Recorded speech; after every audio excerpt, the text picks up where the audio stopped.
Presidente da República José Manuel Ramos Horta reafirma que Timor-Leste continuamente em cooperação com os Estados Unidos da América. Sexta-feira, semana né, Presidente da República José Manuel Ramos Horta, Sima Aurencio, o diretor da missão USAID, Gemma Semonegos, no encarregado do negócio embaixada EU a Tom Dalai, onde discute com a cooperação entre o governo Timor-Leste e os Estados Unidos da América. Encarregado do negócio embaixada EU a Tom Dalai HTT, durante encontro chefe Estado Timor-Leste, qual ia com o assunto hoje, liliu assunto apoio aos Estados Unidos para desenvolvimento político na economia relarang. No neva futuro Estados Unidos da América, pronto no fating de serviço mútuo com o governo Timor-Leste.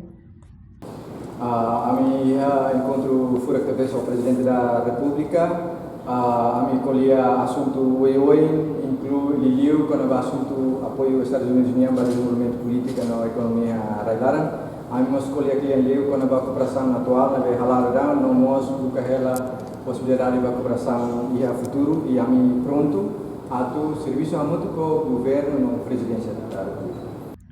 E a Sorencelo, diretor da missão USAID Gemma Semonegos Hatuir, atualmente o USAID focaliza o programa RUA e a Timor-Leste marca crescimento econômico na governação no Moçambique em sistema de saúde. A mim fokus ba programa RUA e a Timor-Leste nem ida marca com a crescimento econômica a diversificação econômica e de falha uma governação e o programa de governação em ocos a mim nos apoia sistema ambiente sistema saúde.